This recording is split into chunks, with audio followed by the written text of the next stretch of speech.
we say things. The other day, something triggered me to remember something, and it hasn't upset me, but it took me several days out of curiosity to recycle this memory over and over again because I wanted to understand what was that memory really all about.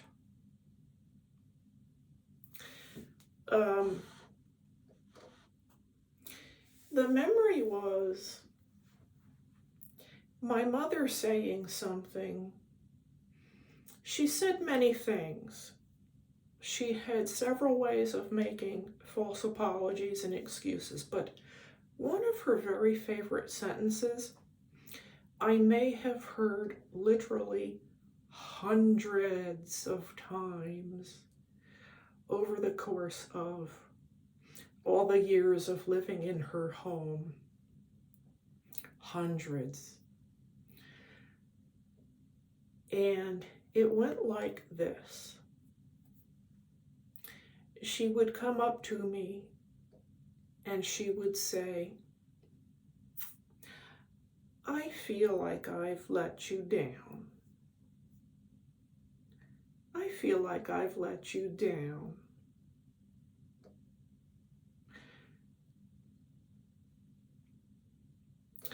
And I have had to think about the context, the environment, her body language, and every nuance of the human face and tones of voice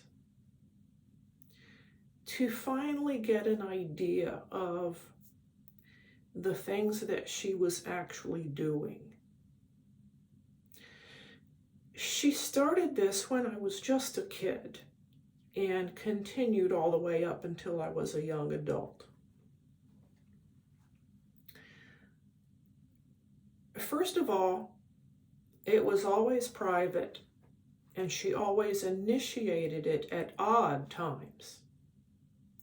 I had not been confronting her about anything, and she would just sidle up to me and usually had a washcloth in her hand, and she would be wiping the kitchen counter.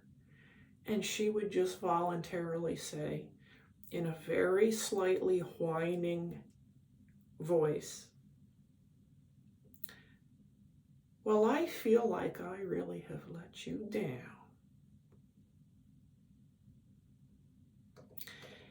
So I'd like to share what I've learned from this. For one thing,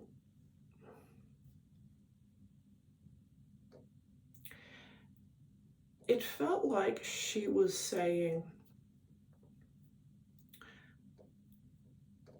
I feel badly and I want you to pity me, and I want you to take away this guilty feeling that is so uncomfortable. That's definitely one of the things that she was doing with it. And I could tell that a response was wanted from me, because she would glance at me and wait, and something was wanted that was actually for herself. And I instinctively, because of being a dependent child, would jump in and say, oh, that's okay, Mom, I understand. I would say things that were minimizing and dismissive and supportive of her. And that's another thing she was doing, was saying, like checking in. You're still with me, right? You're still on my side, right? I'm the good, innocent parent, right? And she got that also, because I would respond by saying, oh, it's okay, Mom, I understand. The other thing she also did with this and other statements and comments over the years was, I'm admitting something out loud. I'm acknowledging my guilt. I'm saying it out loud. And so that counts as an apology and everything's fine now. In other words, I let you down, or I've been a coward, or whatever. Saying it alone without any change or action was supposed to wipe the slate clean. But of course it didn't. And this is why it needed to happen several times a week, again and again and again and again, for many years. I've wondered what would have happened if only I had ever had the courage as a young adult to turn and say, yes, you certainly did.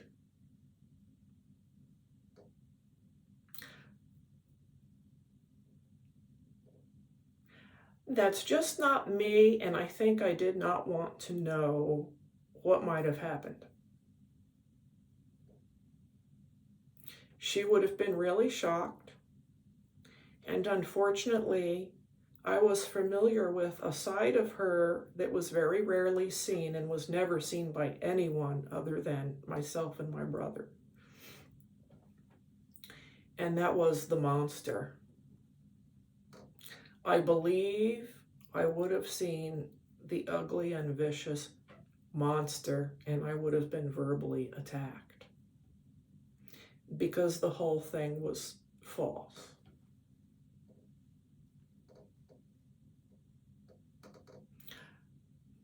I feel like I've let you down. Please pity me and make me feel better. That was not an actual apology of any kind. That was not any form of repentance. The way we say things. Here's another quick example. I don't remember in this moment if I covered it in my book or not, but here it is.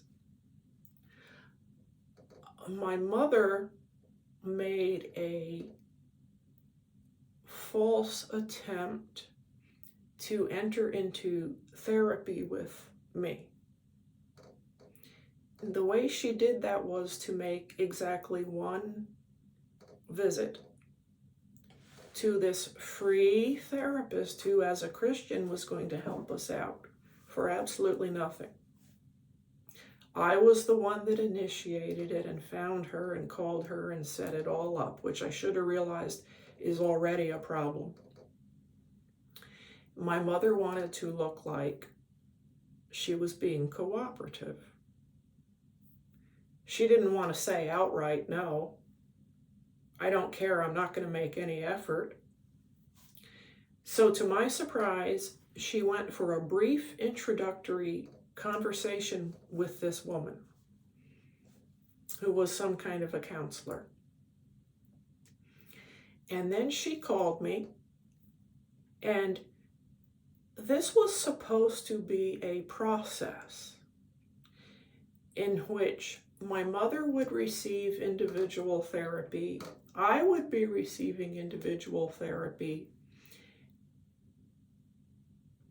and it was going to be about our relationship, and when the time was right, we were going to be brought together and enter therapy together with this counselor helping us so that it wouldn't devolve into nothing but arguments and blaming.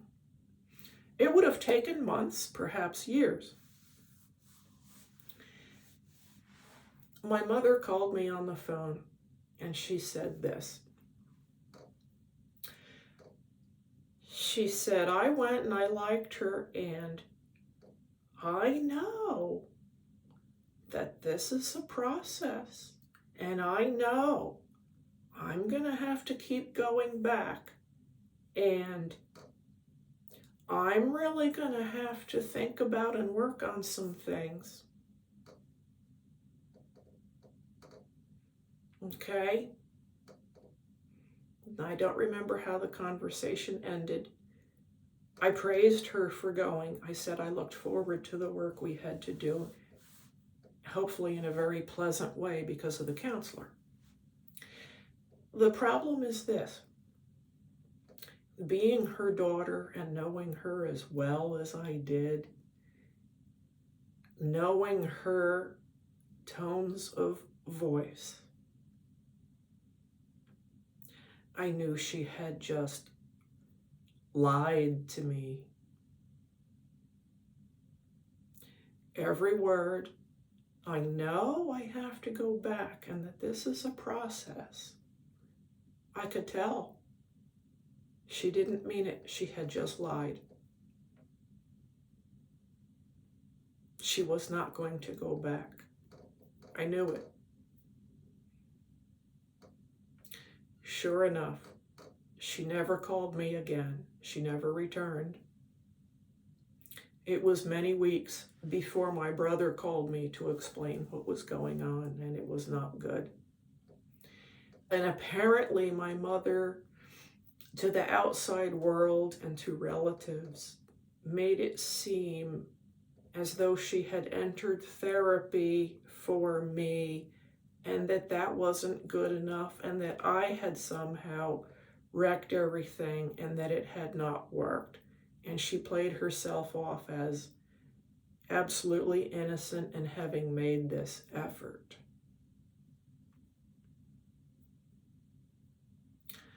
I know that it's a process, and I know I have to keep going back. And it was a lie.